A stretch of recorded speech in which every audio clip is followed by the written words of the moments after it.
Mary. Y'all, I wanted to jump on here. I'm actually in my car. I just walked out of a meeting with a trades business, and I wanted to chat with you all about something that was just percolating in my mind after that conversation.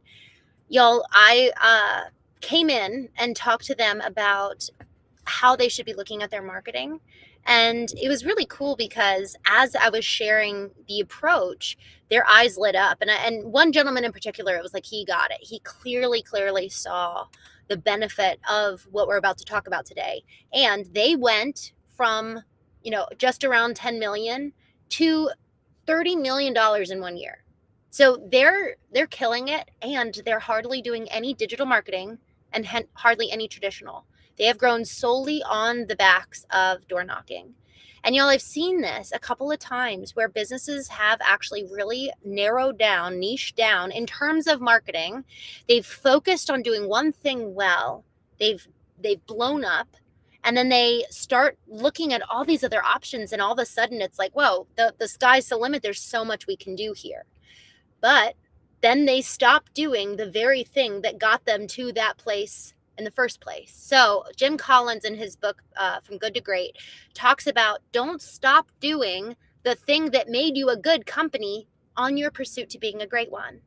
And that was one of the main things that I was encouraging them as we were talking was, let's actually first, maybe not even first, but in tandem with these new activations, these new channels, these new opportunities, first, let's make the good thing that's working so well, let's make that great.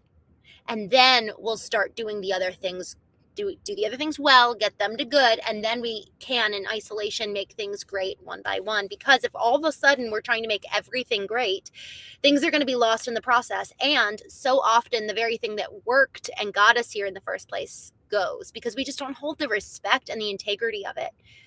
I was reminded of, and part of, what we talk about here on this show is not just how to have a great company, but how to be a great leader, how to be a great partner and husband and father and mother. And y'all, the thing is that who we are in the boardroom, who we are on the job site so often is the one that we take home with us. So the quality of who we are translates across the board. And the reason why I bring this up is because as we're looking at growth, as we're looking at scale, we cannot forget the very tenets and the things that got us there in the first place. And it's the reason why I brought up the relational piece is because I was listening to a podcast a couple weeks ago, and this blew my mind in the most simple ways.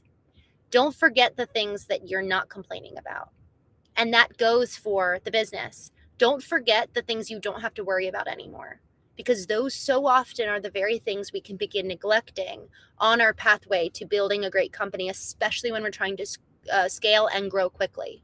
And so as we're on this pathway to 10xing, isn't that the goal?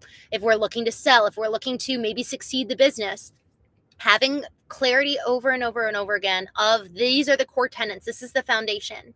This is the foundation of who we are. This is the foundation that will get us no matter how big we want to get to, but this is the foundation that will get us to the growth we're looking for and sustain it.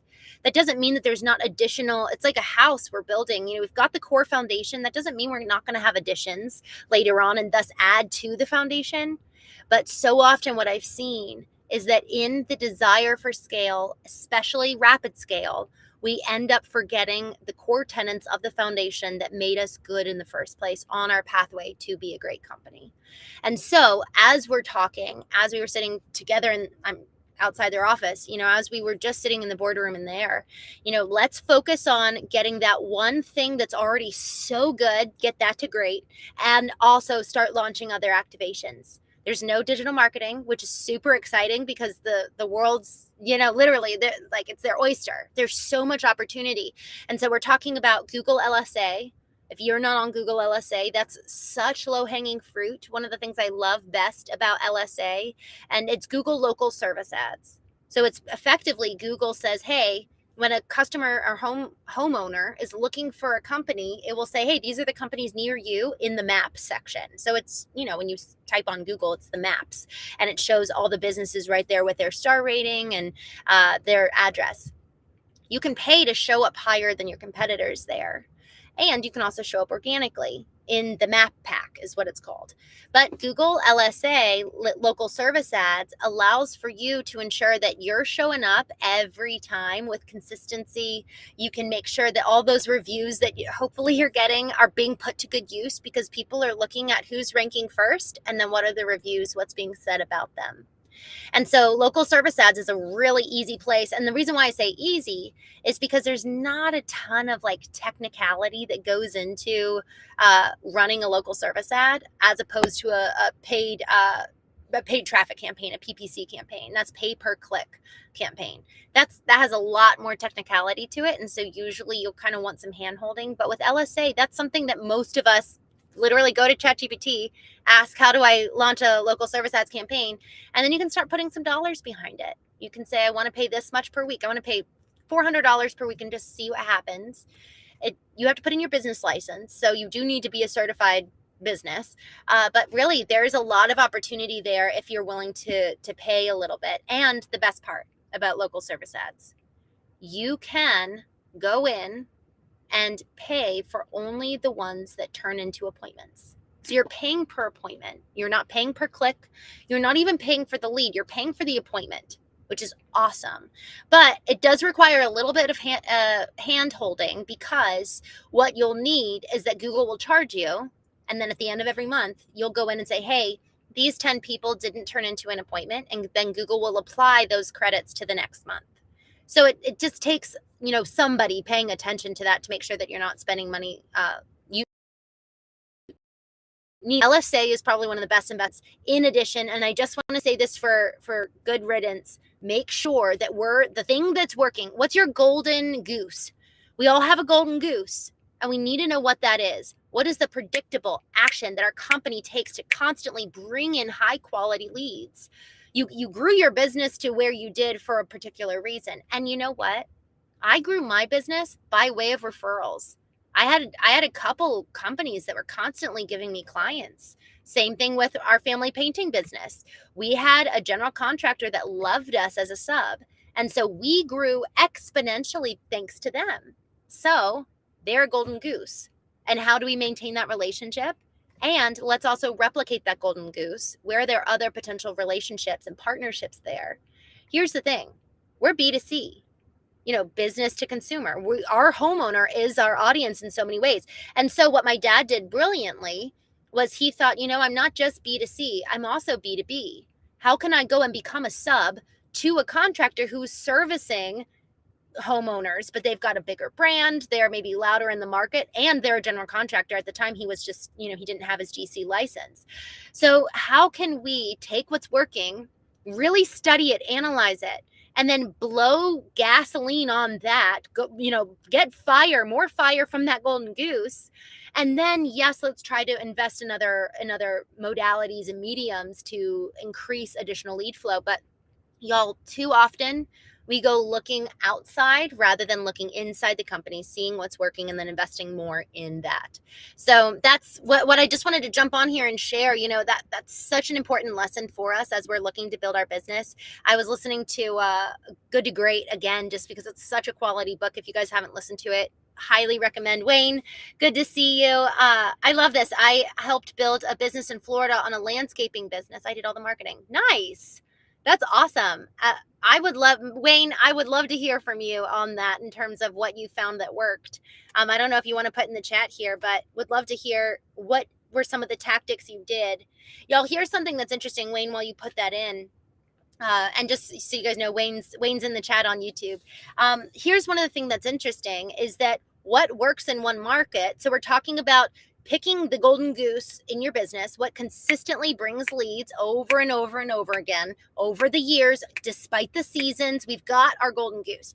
And then focus on that. How can we replicate it? How can we blow more steam on this, breathe more life into it to gain more and glean more from what's already working, what's already good? How do we make what's good great? And then to Wayne's in here in the chat. You're talking about Florida. It is interesting because sometimes the golden goose in one territory is going to be different than the golden goose in another. So this is where data comes in and is so incredibly important. Is your business able to track where the leads are coming from? And, here's something that's interesting. And I will say this because there's nuance here. It is so difficult if you're doing digital marketing, and that includes YouTube, Google, anywhere online, even a digital billboard, versus comparing traditional marketing. For example, one of our clients, we sponsored a MBL team and people loved it. Now, here's the thing. If they come from sitting in the stadium, they see our ads, but then they go to Google and type in our company name or type in home service company and our ads show up, but they recognize our name, Google's going to take attribution for that. Whereas for them, if we say, hey, how did you hear about us, Joe Smith? And he says, oh man, I saw your ad at the Cardinal Stadium. It's like, sweet. But now we've got 2 attribution points, which means effectively attribution is like, where did this come from? What's the source? And so as we're looking at the data, we need to not only take into consideration some of the local things we're doing in a territory versus, there might be one MLB player in one state or MLB team in one state, another in another state. Maybe we do an ice hockey team in another state. The thing about attribution is I want to hear where the customer thinks they heard about us. And I also want to hear, where did they actually come from? Did they click on a Facebook ad or did they come from Google? I want to know that as the marketer. And I also want to know what the customer has to say, because our goal is to build a rapport, build a relationship. Harry, good to see you from Here We Go. I'm sorry. Here We Go, LLC Cleaning Services. Good to see you. Thanks for hanging out with us. This conversation around attribution probably warrants a separate chat, because this is really, there's a lot here regarding attribution, but I do want us to be mindful and intentional to pay attention to what are the leads saying, where are our potential customers saying they saw us, heard about us, and then where are they actually coming from. But we need to make sure we've got data for both, because that is so incredibly important, that we've got the CRM, the actual data being captured, especially if you're looking to scale. What is working where we're putting our money? Talk about return on investment. We can get a general idea, but man, the more specific we can get with tracking, the better. And I think that's it for today. I don't want to go too far afield.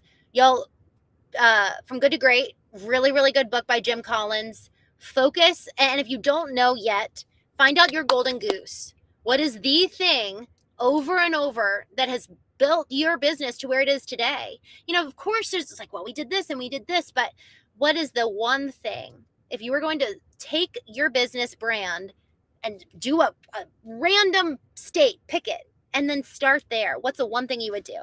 For this company, I'm sitting outside of their office, they would knock on doors. And for the other company that I worked with just recently, they started knocking on doors, and now their salesmen will not touch it because marketing is giving them all the leads. But y'all imagine it, if marketing gave them a lead at one place in, let's say, Merriweather Way. They're on Merriweather Way Street, going to Susan King's house for an appointment. Let me come and look at your foundation, or let me look at your pool. Well, I'm going to go to every other house on Merriweather Way and say, hey, I was just at Susan King's house, checking out her pool, checking out her foundation, checking out her roof. Do you mind if I actually take a quick peek? Or maybe you actually look over the rail, or maybe you actually check out the roof or check out the foundation beforehand. And then you say, hey, I was actually walking by on my way out or driving by on my way out. I just wanted to swing by and let you know, did you know that some of your shingles are falling? Or did you know that, etc. Guys, here's the thing. Marketing can do so much. It is so powerful, but marketing and sales need to be working together. Let's not forget the power of traditional knocking on doors, picking up the phone, saying, hey, can I bring coffee and breakfast to your office? I did that a couple weeks ago. My dad and I went and brought coffee and breakfast to an office, and we told them about our painting business because we wanted to be subs for them. Guys, we have to build relationships. It is a relational business. Everything to do with the trades, everything in regards to construction. You're going into people's homes, or you're somehow representing another company, whether you're the GC, you're representing the owner and developer, you're representing yourself and the hard-earned reputation of your brand.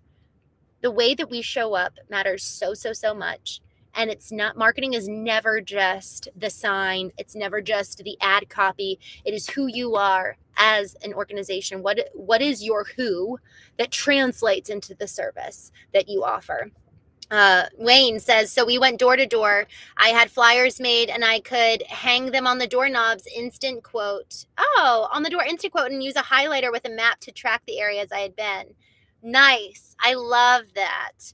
What an I love the idea of the instant quote on the tracker. What an interesting idea. If you were to like give them the instant quote, I don't know, you kind of remove the personal element if you were to give them the instant quote before they talk to you, but I love that. That's so cool.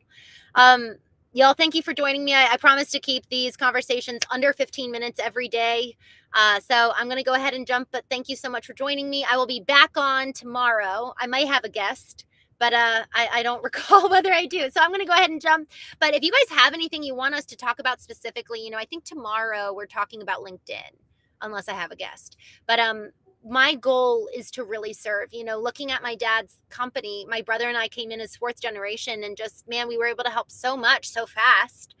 But man, my dad did it all by himself and he killed it. He did the most incredible job, and he was doing it in isolation. Community is way better, and learning from what other people have done and failed and also won helps us just grow so much faster. So that's why we have these conversations. I'm Christine Marie. Let me know if you'd like to talk about something specific. I'm able to take multiple hats and wear them, but